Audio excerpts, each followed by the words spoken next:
कहानी के शुरू में हम एक औरत को देखते हैं जिसका नाम एलन था और वो एक छोटी बच्ची के साथ समुद्र के किनारे खेल रही थी। जिसके बाद हमें दूसरा सीन दिखाया जाता है। कुछ सिपाही किसी पर गोलियां चला रहे थे। तभी एक जगह पर एलन की आँख खुलती है और जो कुछ उसने समुद्र के किनारे देखा ये सिर्फ उसका एक सपना था। उसको एक कमरे में बंद करके रखा गया था। उसको कुछ भी याद नहीं था कि वो कहाँ से आई है और ना ही अपनी जिंदगी के बारे में। पर तभी अचानक से उस कमरे में ऊपर लगे स्पीकर से आवाज आती है कि सामने रखी हुई पेंसिल को तुमने वक्त खत्म होने से पहले उसकी जगह से हिलाना है। और जैसे ही टाइम शुरू होता है सारा कमरा लाल हो जाता है और सामने लगी स्क्रीन पर टाइमर शुरू हो जाता है। एलन किसी तरह अपनी आँख को टेबल तक लेकर जाती है, उस पर रखी पेंसिल को गिरा देती है, जिसके बाद सब कुछ नॉर्मल हो जाता है। सब ठीक हो गया था। एलन उस रोबोटिक आवाज से पूछती है मैं कहाँ पर हूँ। तभी वहाँ पर बजर बजता है और एलन बेहोश हो जाती है। तभी उसे एक सपना आता है जिसमें वो समुद्र के किनारे रेत को देखती है। ये सब देखने के बाद दोबारा से होश में आ जाती है, मगर इस बार उसके हाथ पांव बंधे हुए थे और उसको दोबारा से वही टास्क दिया जाता है कि उसने पेंसिल को हिलाना है। उसको आवाज आती है कि अगर ऐसा तुम नहीं करोगी तो हम तुम्हारी बेटी को मार देंगे। टाइम फिर से शुरू होता है। फिर से लाल रंग की लाइट जलती है, लेकिन अब एलन को याद आ गया था कि समुद्र के किनारे खेलती हुई बच्ची उसकी बेटी है। वो पूछती है मेरी बेटी कहाँ पर है, मगर वो आवाज उसको कोई भी जवाब नहीं देती। एलन को वो टास्क पूरा करना था, इसीलिए वो अपने हाथों की बंधी हथकड़ी को अपने जूतों से तोड़ देती है। वो अपने जूतों को पेंसिल पर फेंकती है, जिससे पेंसिल नीचे गिर गई थी और फिर दोबारा से सब कुछ ठीक हो जाता है। एलन फिर से बेहोश हो गई थी। उसको फिर से सपना आता है, मगर इस बार उसको सब कुछ सही दिखाई दे रहा था। उसकी बेटी गाना गा रही थी। वो एलन को भी अपने साथ गाना गाने का कहती है। वो जब उसके साथ गाना गाती है तो गाती हुई सो गई थी। जिसके बाद उसकी आँख इस कमरे में खुली थी जहाँ पर सब कुछ उसके साथ अजीब हो रहा था, मगर इस बार उसके हाथ पाँव खुले थे।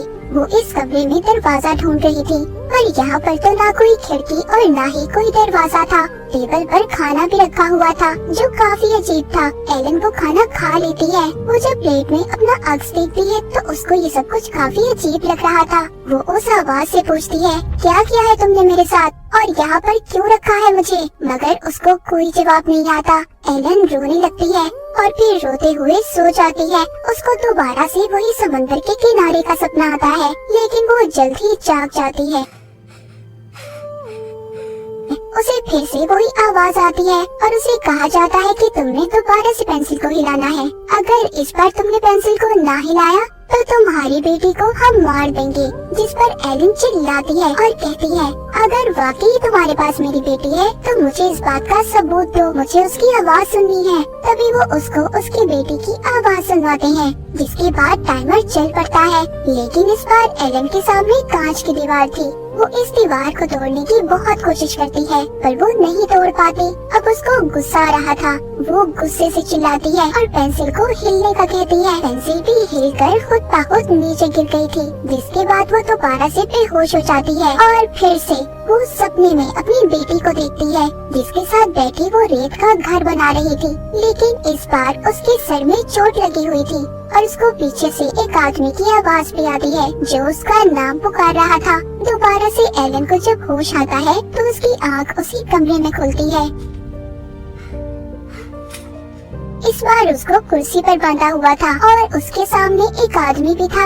एलन के सर पर बिल्कुल वैसी ही चोट लगी हुई थी जैसी उसके सपने में थी। वो आदमी एलन के पास आता है, पर वो ये समझ रही थी कि शायद यही वो आदमी किडनैपर है जिसने इसे यहाँ पर कैद किया हुआ है। वो उसको धक्का देती है, पर वो आदमी बताता है कि मैं तुम्हारा हस्बैंड हूँ, रॉजर नाम है मेरा। तभी एलन को सब याद आता है। वो अपने हस्बैंड से कहती है जिसने भी हमें यहाँ पर कैद किया हुआ है उन लोगों के पास हमारी बेटी है। अगर हमने उनकी काम ना किए, उनकी बात न मानी तो वो हमारी बेटी को मार देंगे। पर तभी अचानक से उस रिपोर्ट की आवाज आती है जो दोबारा से इनको पेंसिल हिलाने का कह रहा था। इस बार पेंसिल रॉजर उठाता है, पर आवाज आती है नहीं, ये काम सिर्फ एलन ही पूरा करेगी। अब एलन कैसे करती, उसको तो बांध कर रखा हुआ था। रॉजर पूछता है तुम कैसे करने वाली हो? इस पर एलन कहती है मैं ये काम बहुत बार कर चुकी हूँ। यही काम ये लोग मुझसे बार बार करवा रहे हैं, पर अलग अलग तरीकों से। यही बात करते हुए दोबारा से इनके दरमियान बहस शुरू हो जाती है। तभी एलन बहुत जोर से चिल्लाती है और पेंसिल के 2 टुकड़े हो जाते हैं। ये देखकर तो रॉजर काफी हैरान था और खुद एलन भी। उसके कानों से खून भी आने लगा था। वो जैसे हर बार टास्क पूरा करने के बाद बेहोश हो जाती थी, इस बार भी उसके साथ ऐसा ही होता है।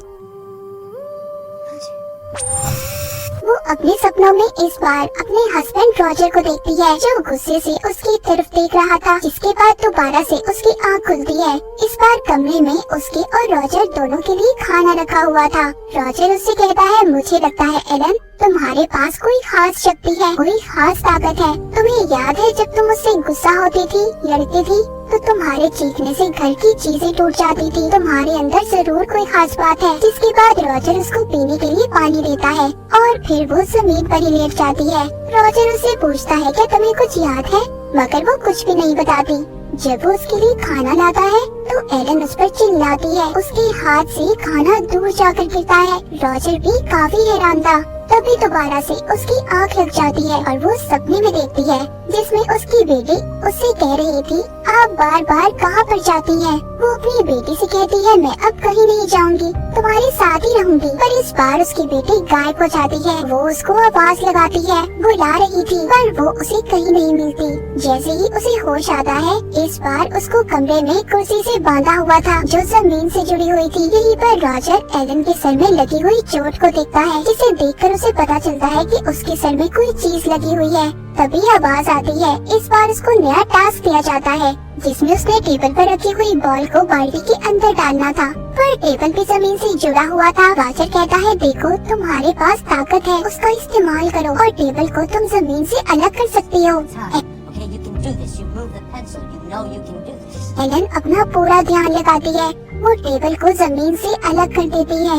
रॉजर उसकी तरफ टेबल लाता है और तभी वो बॉल को बाल्टी के अंदर डाल देती है। पर इस बार ये टास्क के काम करने के बाद वो बेहोश नहीं होती। उसको याद आ चुका था कि समुद्र के किनारे वो दोनों अपनी बेटी का बर्थडे मनाने गए थे। फिर ये दोनों यहाँ पर एक के बाद एक टास्क पूरा करते जा रहे थे जो पहले से ज्यादा मुश्किल थे। जैसे इनका एक टास्क ऐसा था कि इन्होंने रेत से किला बनाना था और ऐसे ही मुश्किल हर काम करने के बाद एलन के कानों से खून भी निकल रहा था। इसी तरह बहुत दिन गुजर गए थे। वो दोनों अजीब सा खाना खाकर जिंदा रह रहे थे। एक दिन एलन को टास्क दिया जाता है कि वो बंदूक के सारे हिस्सों को एक एक करके जोड़े, पर एलन इसको ठीक से नहीं कर पा रही थी। इस बात पर रॉजर उस पर गुस्सा करता है। एलन को भी उस पर गुस्सा आ रहा था और अब गुस्से में वो उस बंदूक को जोड़ लेती है और बेध्यानी में रॉजर पर गोली चला देती है, पर वो गोली लगने से पहले हवा में ही रुक गई थी। तभी सब कुछ ठीक हो जाता है और एलन बेहोश होकर दोबारा से अपने सपने में चली जाती है, जहाँ पर अब उसकी बेटी ने रेत से किला बना दिया था, पर रॉजर ने आकर उसे खराब कर दिया था। कहता है मुझसे गलती हो गई। तभी एलन जाग जाती है। अब वो दोबारा से उसी कमरे में थी जहाँ पर बैठकर वो रॉजर के साथ खाना खाती है। एलन रॉजर को बताती है कि मुझे अपनी पुरानी जिंदगी के बारे में कुछ याद नहीं, जिस पर वो बताता है तुम एक टीचर थी और मैं एक सिंगर, लेकिन हमारी बेटी के पैदा होने के बाद मैंने ये सब कुछ छोड़ दिया था। वो अपनी जिंदगी की हसीन यादों को याद करके मुस्कुराने लगते हैं और एक दूसरे से लड़ाई की माफी भी मांगते हैं। इसी तरह बातें करते करते एलन सो गई थी। इस बार वो सपने में देखती है उसको रेत में से रॉजर की अंगूठी और अपनी बेटी का जूता मिलता है और यहीं पर उसकी आँख खुल जाती है। इस बार उसके सामने रॉजर को एक कांच की दीवार के पीछे खड़ा किया गया था। उसके अंदर रेत गिर रहा था, पर एलन कुछ नहीं कर पाती। वो अपना ध्यान नहीं लगा पा रही थी। यहीं पर वो अपनी पिछली यादों को भी सोच रही थी, इसीलिए वो इस टास्क को पूरा नहीं कर पाती और देखते ही देखते रॉजर उस रेत में दफन हो जाता है।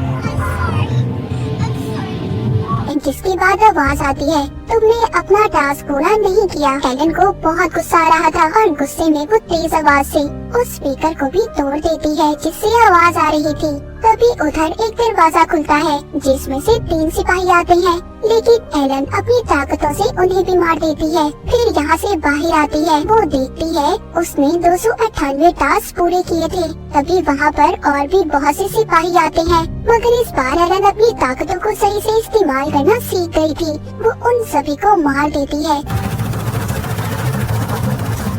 जब वो बाहर आती है तो उसे 3 दरवाजे नजर आते हैं और उधर ही रॉजर भी मिलता है। जब भी उसके पास जाती है तो वो इसको बताता है, तो वो एक दरवाजे की तरफ इशारा भी करता है, कहता है सब मेरी तरह है। जब एलन उस दरवाजे को खोलती है उसमें से रॉजर जैसा ही हमशक्ल बाहर आता है। तभी उधर और भी सिपाही आ गए थे, वो भी सभी एक ही शक्ल के थे। एलन उन्हें भी मार देती है और फिर एक कमरे में जाती है जहाँ पर उसे रोबोट की आवाज आ रही थी कि तुम्हारी बेटी मर चुकी है। ये सुनकर एलन अपने कंट्रोल से बाहर हो जाती है और जोर से चिल्लाती है। वो लोग जिन्होंने इसे कैद किया हुआ था इसके पीछे लगी डिवाइस को बंद कर देते हैं जो यादें मिटाया करती थी। मतलब ये था कि उसके सर के पीछे जो चोट लगी हुई थी वो दरअसल एक डिवाइस थी जो उसके दिमाग में फिट की गई थी। यहाँ पर एलन को सब याद आता है कि उनकी बेटी का बर्थडे था। वो सभी मिलकर समुद्र के किनारे घूमने गए थे, लेकिन इसी बीच रॉजर की उसके साथ लड़ाई हो गई और गुस्से में